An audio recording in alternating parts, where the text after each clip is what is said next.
പരിശീലനവും driving licence ടെസ്റ്റും നടത്തിയിരുന്ന ഗ്രൗണ്ടിന് അനുമതി നിഷേധിച്ച മലമ്പുഴ ഇറിഗേഷൻ വകുപ്പ്. ഇറിഗേഷൻ വകുപ്പിന്റെ മുന്നറിയിപ്പില്ലാതെയുള്ള നടപടിയിൽ വലഞ്ഞ ഡ്രൈവിംഗ് പഠിതാക്കളും പരിശീലകരും. ഇറിഗേഷൻ വകുപ്പിന്റെ മൈതാനം കണ്ട് ഡ്രൈവിംഗ് സ്കൂൾ ആരംഭിച്ചവരുടെ ഭാവിയും അനിശ്ചിതത്വത്തിലായി. ഡ്രൈവിംഗ് ടെസ്റ്റ് രീതികൾ മാറിയതോടെ ഡ്രൈവിംഗ് പരിശീലനത്തിന് മുൻകാലങ്ങളെ അപേക്ഷിച്ച് സ്ഥലവലുപ്പം ആവശ്യമാണ്. പരിശീലനത്തിനൊപ്പം അത്യാവശ്യ ഘട്ടങ്ങളിൽ ആവശ്യമായി വരുന്ന റിപ്പയറിംഗ്, വാഹന പരിപാലനം എന്നിവയും ഇന്ന് ഡ്രൈവിംഗ് പരിശീലനത്തിന്റെ ഭാഗമാണ്. ആവശ്യത്തിന് സ്ഥലം ലഭ്യതയില്ലാത്തതിനാൽ സ്വന്തം നിലയ്ക്ക് പരിശീലിക്കുന്ന നിരവധി പേരും ഡ്രൈവിംഗ് സ്കൂൾ മുഖാന്തരം പരിശീലിക്കുന്ന നിരവധി പേരും ഒരേ സമയം മലമ്പുഴ ഇറിഗേഷൻ വകുപ്പിന്റെ കീഴിലെ മൈതാനത്തെത്തുന്നത് പതിവാണ്.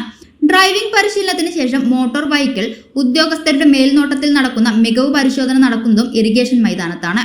ഡ്രൈവിംഗ് പരിശീലനം നിർത്തിവെക്കാനുള്ള ഇറിഗേഷൻ ഡിപ്പാർട്ട്മെന്റിന്റെ ഉത്തരവ് ഉദ്യോഗസ്ഥരെയും പരിശീലകരെയും പഠിതാക്കളെയും ഒരുപോലെ വലച്ചിരിക്കുകയാണ്. യോജ്യമായ മറ്റൊരു സ്ഥലം കണ്ടെത്തുന്നതുവരെ ഡ്രൈവിംഗ് ടെസ്റ്റോ പരിശീലനമോ പാലക്കാട് താലൂക്കിൽ ഉണ്ടായിരിക്കില്ലെന്ന് ഡ്രൈവിംഗ് സ്കൂൾ ഉടമകളും പരിശീലകരും പറയുന്നു. അപ്പോൾ ഇറിഗേഷൻ വകുപ്പാണ് കടുംപിടുത്തം പിടിച്ചുകൊണ്ട് നിൽക്കുന്നത് അല്ലേ? ഇറിഗേഷൻ ഇവിടെ ഒരു സ്റ്റേഡിയം വരികയാണ്, സംഭവം നല്ലതാണ്, വികസനമാണ്, എല്ലാം ഓക്കെയാണ്, ഇറിഗേഷൻ്റെ അണ്ടറിലാണ് വരുന്നത്. പക്ഷെ അതിന് വേണ്ടിയിട്ട് ഇത്രയും ദിവസം മുമ്പ് ടെസ്റ്റ് എന്ന് പറഞ്ഞാൽ ഒരു ദിവസം 120 ടെസ്റ്റ് നടക്കണം. അവിടെ ഒരു 100 ടെസ്റ്റെങ്കിലും നടക്കുന്ന സ്ഥലം അത് 15 വർഷമായിട്ടൊക്കെ 10-15 വർഷത്തിൽ കൂടുതൽ 20 വർഷം ടെസ്റ്റ് നടന്നിരുന്ന സ്ഥലമുണ്ട്. അപ്പോൾ പെട്ടെന്നൊരു ദിവസം ഇറങ്ങിപ്പോകാനാണ് പറയുന്നത്.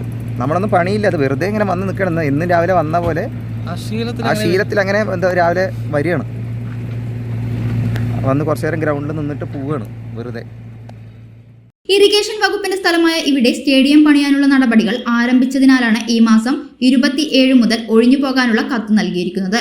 എന്നാൽ നിർമ്മാണ പ്രവർത്തനങ്ങൾ ആരംഭിക്കുന്നതുവരെയെങ്കിലും തുടരാൻ അനുവദിച്ചാൽ ആ കാലയളവിൽ അനുയോജ്യമായ സ്ഥലം കണ്ടുപിടിക്കാനാവുമെന്നും ടെസ്റ്റുകൾ മുടങ്ങാതെ പഠിതാക്കൾക്ക് ലൈസൻസ് ലഭിക്കുമെന്നും ഡ്രൈവിംഗ് സ്കൂൾ ഉടമകളും പരിശീലകരും പറഞ്ഞു. ഇതിനോടകം പല സ്ഥലങ്ങളും നോക്കിയെങ്കിലും താങ്ങാനാവാത്ത ഭീമമായ വാടകയാണ് സ്ഥല ഉടമകൾ ആവശ്യപ്പെടുന്നതെന്നും ഡ്രൈവിംഗ് സ്കൂൾ ഉടമകൾ പറയുന്നു.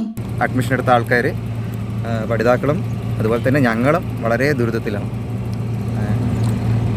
നമ്മുടെ സ്റ്റേഡിയം വരാൻ പോകണം. സ്റ്റേഡിയം വരുന്നതിന്റെ ഭാഗമായിട്ടാണ് അത് വരുന്നവരെ ഞങ്ങൾക്ക് ടെസ്റ്റ് നടത്തിയുള്ള സംവിധാനങ്ങൾ ഇവർക്ക് ചെയ്തുതരായിരുന്നു ഇറിഗേഷൻകാർക്ക്. കാരണം ഇതിപ്പോൾ 27-ാം തീയതി നിർത്തി വെച്ചിട്ട് ഇത്ര ദിവസമായിട്ട് ഇവിടെ തറക്കല്ലിടുക പണിയൊന്നും തുടങ്ങിയിട്ടേ ഇല്ല. പണി തുടങ്ങുമ്പോൾ നമ്മൾ മാറ്റി കൊടുക്കണം. അതുവരെ ഇങ്ങനെ ടെസ്റ്റ് നടത്താനുള്ള സംവിധാനം ഏതെങ്കിലും തരത്തിൽ ഒന്നാമത് ടെസ്റ്റ് ഡേറ്റ് കിട്ടാൻ ബുദ്ധിമുട്ടാണ്. അതിൻ്റെ ഇടയിലാണ് ഇപ്പോൾ ലേണേഴ്സിൻ്റെ കാലാവധി വരുന്ന ആൾക്കാരുണ്ടാവും. അവർക്കൊക്കെ ടെസ്റ്റ് ഡേറ്റ് ഇന്നോ നാളെയൊക്കെ ആയിരിക്കും. ഇനി അവർ വീണ്ടും ലേണേഴ്സ് പുതുക്കി അടുത്ത ഡേറ്റ് 2 മാസം കഴിഞ്ഞിട്ടായിരിക്കും കിട്ടുക. പുറത്ത് പഠിക്കാവുന്ന പിള്ളേരൊക്കെ ഉണ്ട്. അല്ലെങ്കിൽ 3 മാസം കഴിഞ്ഞിട്ടോ 2 മാസം കഴിഞ്ഞിട്ടോ നമുക്ക് ഡേറ്റ് കിട്ടിക്കൊണ്ടിരിക്കുന്നത്. ഇപ്പോൾ തന്നെ കിട്ടുന്നുണ്ട്, കിട്ടുന്നില്ല എന്നല്ല. പക്ഷേ അതും കൂടെ സ്കിപ്പായി പോകുമ്പോൾ ഇനി അടുത്തൊരു ഡേറ്റ് കിട്ടുക എന്ന് പറഞ്ഞു കഴിഞ്ഞാൽ അത് അപ്പോഴേക്കും ഇപ്പോൾ പറഞ്ഞ പോലെ ലേണേഴ്സിൻ്റെ കാലാവധി തീരും. മൊത്തത്തിൽ നിർത്തി വെച്ചതുകൊണ്ട് പരിശീലനം ഇല്ലാത്തത് കൊണ്ടുള്ള ബാക്കിയുള്ള ബുദ്ധിമുട്ടുകൾ, പിന്നെ ഞങ്ങളുടെ കുടുംബം ബാക്കിയുള്ള കാര്യങ്ങളൊക്കെ നടന്നു പോകുന്നു. അങ്ങനെയല്ലേ സൗജന്യ വൈഫൈ കണക്ഷൻ അങ്ങനെ വരാൻ വഴിയില്ലല്ലോ. ഫ്രീ മോഡം ഇൻസ്റ്റലേഷൻ ചുമ്മാ. സത്യാടോ, എൻ്റെ വീട്ടിൽ ഈ കണക്ഷനാ. തന്നെയും വിശ്വാസമില്ല. അല്ല കേരള വിഷൻ. കേരള വിഷനിലേക്ക് സ്വാഗതം. ഇപ്പോൾ വൈഫൈ കണക്ഷൻ എടുക്കാം ഫ്രീ ആയി.